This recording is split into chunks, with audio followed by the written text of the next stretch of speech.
Hi you guys, this is Jules. I want to share my page that I did for Miss Karla, her swap, her lace and pearls swap. It was so much fun. I really enjoyed it. I was able to finish both sides in like 3 days, 3 or 4 days. I had some of it prepped like a couple weeks ago, but oh my gosh, I got so busy. So Karla, I'm so sorry that this is late, sweetie.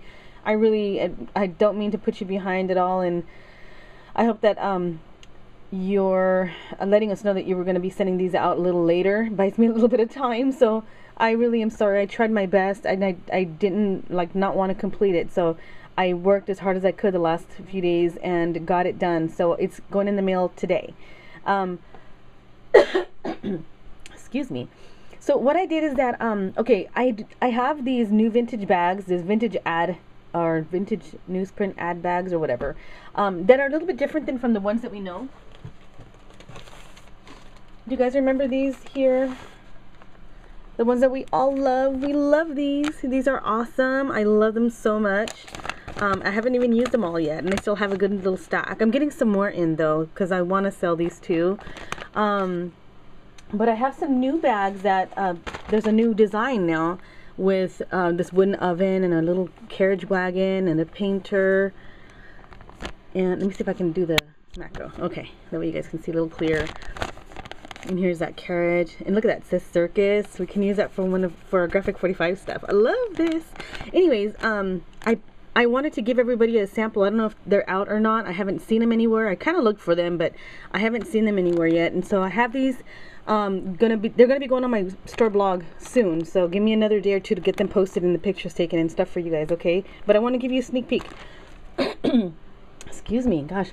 So I packaged everybody's in that little bag with some of my tea-dyed muslin, and I don't want to put holes in it. I was gonna, because I've done that before, but I wanted you guys to be able to use it without holes, so I don't want to damage the paper at all. I just folded it and tied it with the muslin, so I think it looks pretty cute, just like that.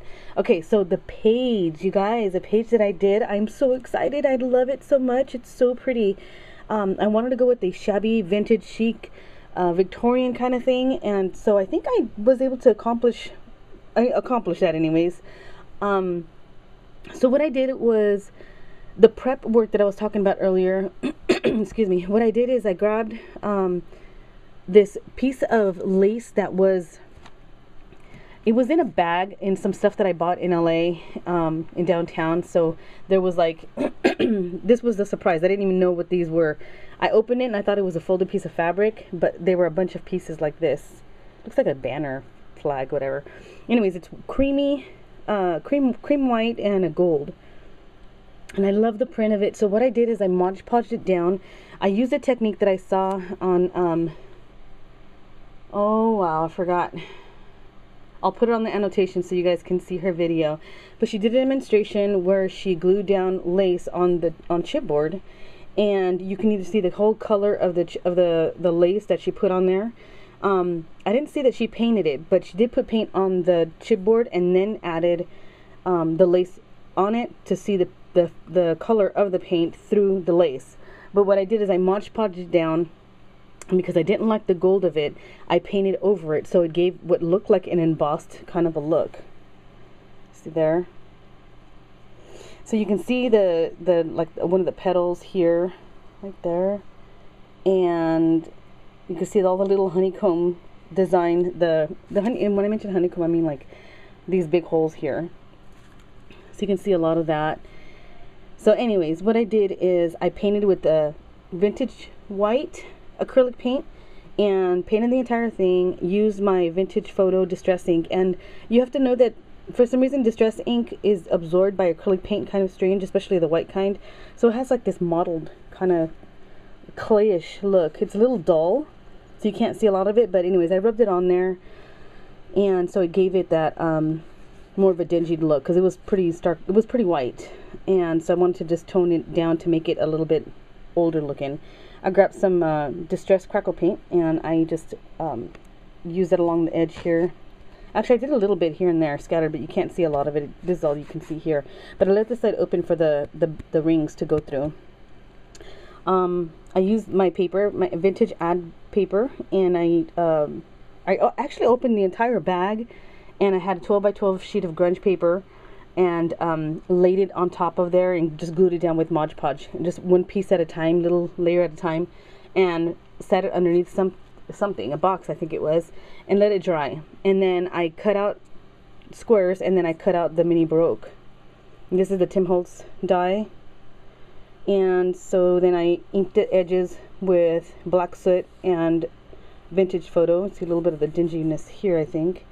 And then I used some of the crackle paint right down the edge and up here. And this lace is some lace that I have. This is all tea dye. This is nothing that I've stained at all with anything else except for tea. So I did that, and I framed the entire mini Baroque all the way around it.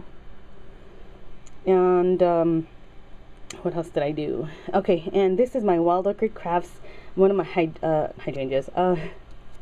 What is it? I think it's the curly roses, not the hydrangeas.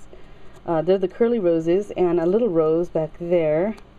Some twine, and I tied a bow in the back, and I just set the flower on top of it, and a cameo button, which gives it to me that Victorian type of feel.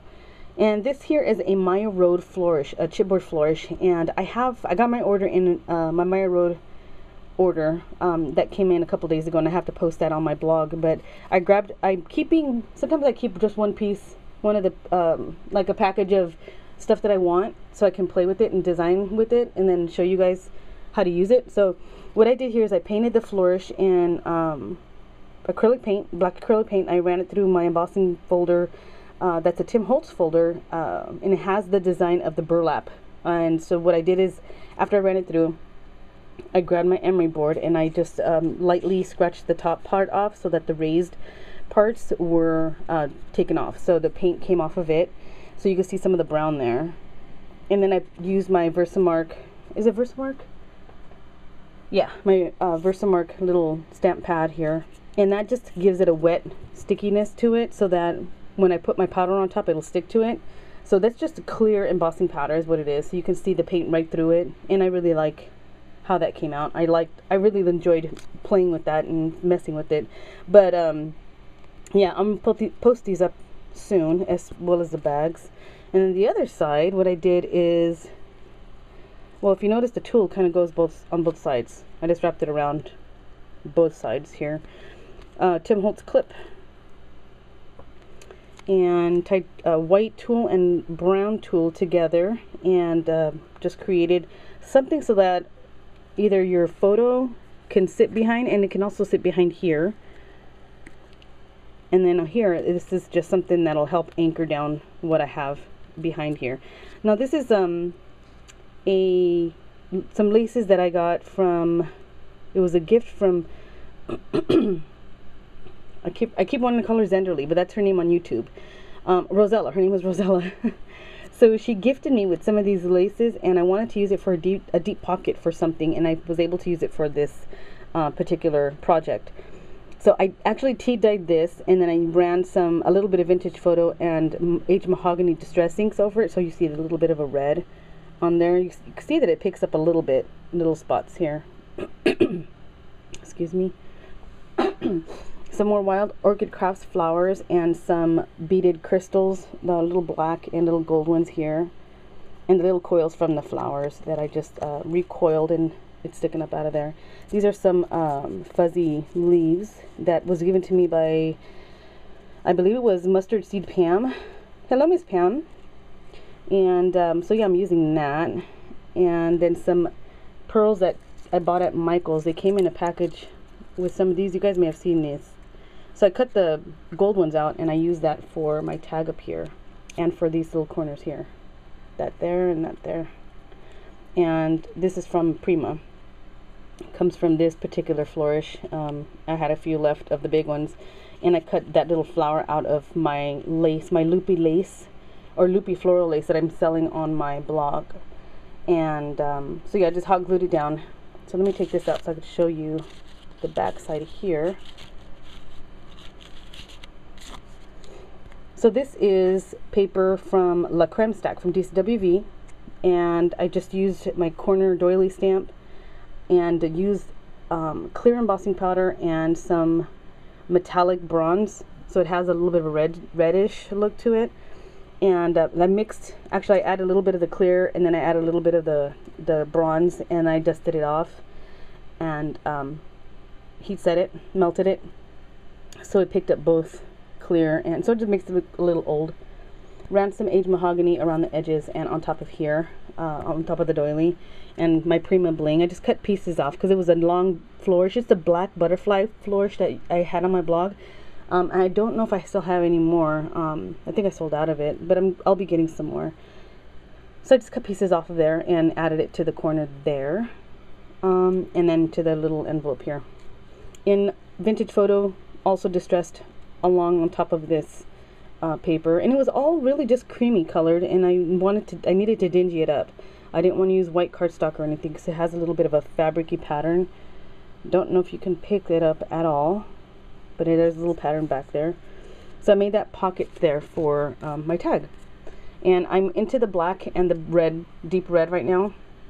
So I'm sorry that I keep using it, but I'm in love with it. So it gives me a Victorian, it gives it a Victorian look to me. So I used it for the bottom of the trim. I used the trim for the bottom part of that. And this is from my Nestabilities, my Spellbinders. I think it's called Labels 14. Yeah, Labels 14 I used, I believe it was the second or the third from the biggest. So what I did is I grabbed my paper that would fit on that, and I folded it in half to fit it exactly on the die.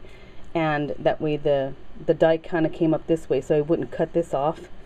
So I made it as a fold out kind of a thing for a photo and some journaling if you wanted. My script stamp, my dress form stamp, satin ribbon here, which I use a lot. And I don't have any more of this lace left. I have just a little bit left for maybe one more project, so we'll see how that works out. But I edged it with the aged mahogany as well for the red to stand out. And that just tucks back there. And I used my Mariposa paper for this here. Cut out my envelope, my I think it's an ornate mini envelope or something. And my information is in here. And punch out my tea-dyed paper that I punched out for a tab.